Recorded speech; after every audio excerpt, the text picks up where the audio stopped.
Earlier this week, I bought Starfield. I played it for about 15 hours, and I gotta say, man, the optimization is abysmal. My GPU sucks, so I don't hold Bethesda accountable for my computer. That being said, games should be better optimized upon release. Being a console port, you'd assume the developers would make optimization a priority, but crashes are happening all across the board. Luckily, I had no issues with crashing and had a fairly stable experience so long as I kept the graphics settings to low. Baldur's Gate 3 works great on my system despite having less instanced content, which I find to be pretty hilarious and secondhand embarrassing. Starfield looks pretty good even on low settings at 30 FPS. Like I said, my rig is pretty so I apologize for not having any gameplay footage from my campaign. So, instead of showing you, I'll tell you a little story about my experience instead. The opening sequence is pretty well done. Granted, the characters all have a glazed look in their eyes. It's hard to get involved in a narrative when the people giving you context all look like they're hallucinating off a strip of LSD. I wasn't expecting a run-of-the-mill Bethesda experience with stoned character faces, but I guess I set my expectations way too high. Since I wasn't really feeling the story, I decided to do my own thing and around as a bandit. You know, steal everything that isn't nailed down, kill everyone that is too close to me, you know, that sort of thing. You see, many functions of this game are locked behind a perk tree. For example, without the stealth perk, you don't have a stealth meter. There is no indicator that shows if you're successfully hiding unless you've invested a point in stealth. I understand the 25% stealth bonus for rank 1, but I don't understand why a simple UI function is locked behind a perk. In previous Bethesda titles, there's a way to tell if you're successfully sneaking from the moment you gain control of your character.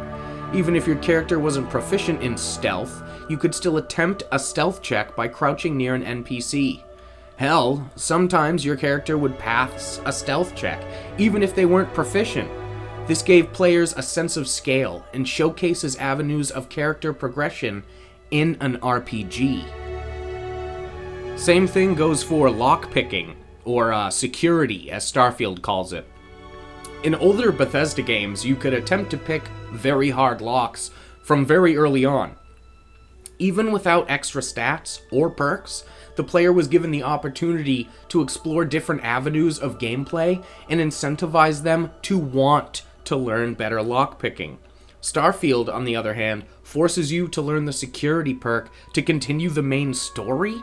What if I wanted to roleplay as a dumb space tard with no technical expertise? What if I don't want to learn lockpicking? I'm out of luck. My dream of being a mentally deficient, violent, special needs spaceman was ground up into little pieces and spit into my eyes as I was forced to learn lockpicking. Offer me a different solution to the puzzle, instead of bottlenecking everything behind a perk system. If I don't want to lockpick, there should be other skill checks to allow my character to continue the story. Maybe put a key on a notable NPC and have me try to persuade or kill them to get through the door. Give me an option to try to break the door. Strength check. Maybe just put the key in a nearby location so I can pickpocket or steal it. Starfield is not nearly as open as Bethesda says it is. In fact, the game doesn't even have a baseline stats system that diversifies character builds. Everything is hidden behind perk trees. This worked pretty well in Skyrim because your proficiency would increase as you used the specific skill you wanted to level up. Want to get better at two-handed weapons? Increase the two-handed skill tree? Use two-handed weapons. It's easy. Starfield doesn't do this. As a matter of fact, you can level up your character and put points into any perk you want. At face value, this seems like a cool idea. But without a baseline stats system, leveling up and picking perks just feels superfluous. Like my character doesn't have any specific role in Starfield. I found myself focusing on perks that better suited my shotgun build, and was hit with a daft realization at 10 hours played. I realized this game doesn't feel like an RPG. It feels like a looter shooter with some RPG elements. My perks were just passive bonuses to exemplify the weapon I was most familiar with. I wasn't building my perks around my character or the way I wanted to play.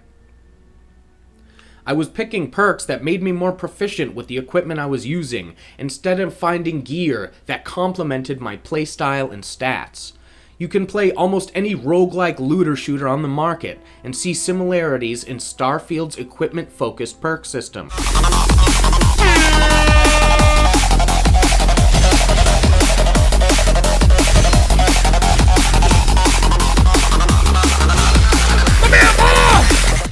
In my opinion, if you go into Starfield expecting an expansive RPG, you will be disappointed. But if you play it like a looter shooter, you'll be a lot more engaged. Now, that takes me to exploration. What the f***, man? Look, I understand that it's a Bethesda game, but I don't understand why there's so many inconsistent instancing practices. Rooms, buildings, cities, map grids, planets, solar systems, even your f***ing ship is an instance.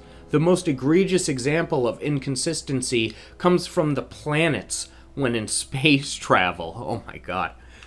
I didn't have the patience to do it myself. But many streamers spent upwards of 4+ hours flying to planets in the in-game solar system, only to find out that the planets are just floating hollow textures. They aren't entities in the game. They aren't even entities. I spent 7 hours flying from space to a planet in Starfield. Here's what happened when I actually got there. Ooh. It was flat. We just went right through it. Wait, but it still says 0. Hang on. Am I inside Pluto? What happens if I turn around from here? If there is any sign of Pluto behind me. We're inside of Pluto. We're definitely inside of Pluto. I wonder how long does it now take to get out of Pluto?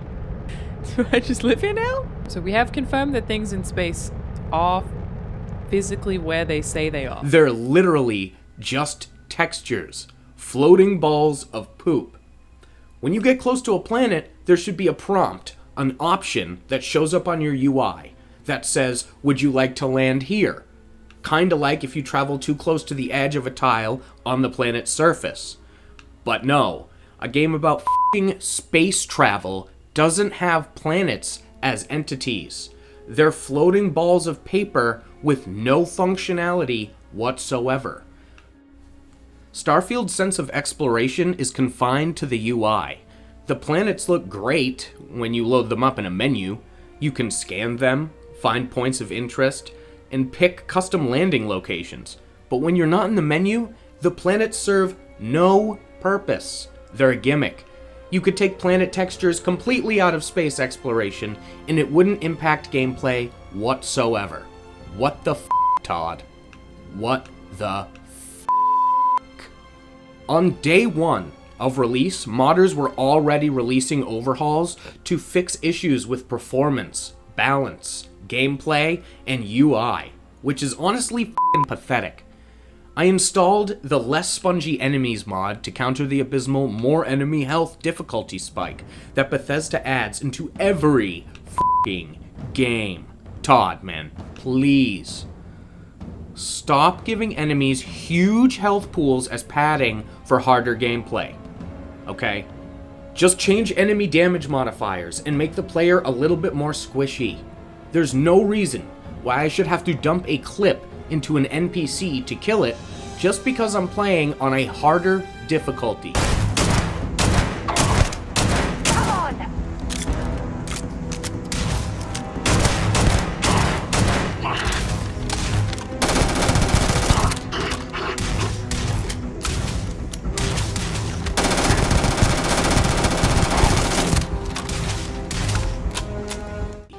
Maybe give enemies stronger weapons and armor to mitigate damage on higher difficulties.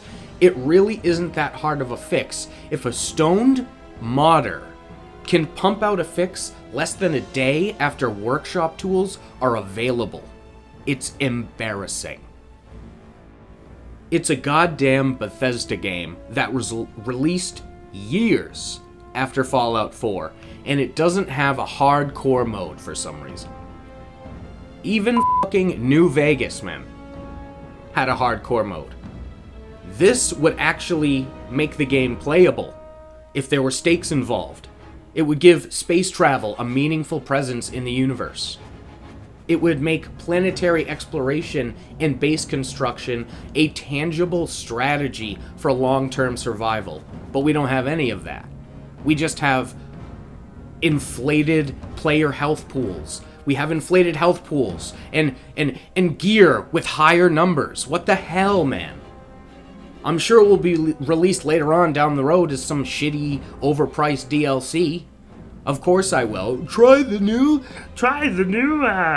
$45 survival expansion where you can play Starfield as a survivor. What the hell, man? I feel like a survival mode really could have made this game that much better. With all the sandwiches lying around and shit, all the food, it would actually give the game the depth that it so desperately needs. The depth and the consequences for failure. Both of those things just aren't present in Starfield at all. All in all, I think the game is pretty decent, but it doesn't match the standards that were given to us by Bethesda in the first place. If you're looking for a classic Bethesda experience, you're not going to find it here. If you want a space exploration sim, you gotta go somewhere else, baby boy. Go to Elite Dangerous, No Man's Sky. Go to those games. You're gonna be much happier with what you find. If you're looking for an in-depth RPG experience, I would say this game isn't really for you. Check out Baldur's Gate. Maybe check out some of the older Bethesda titles. If you're looking for, a little bit more of an open-ended kind of RPG, where you can literally go off and do whatever the hell you want. In earlier Bethesda RPGs, you could be an orc with one intelligence who smashes people's heads in, and you don't necessarily need to do any of the main quests to progress. You can level up just fine just by being a total scumbag.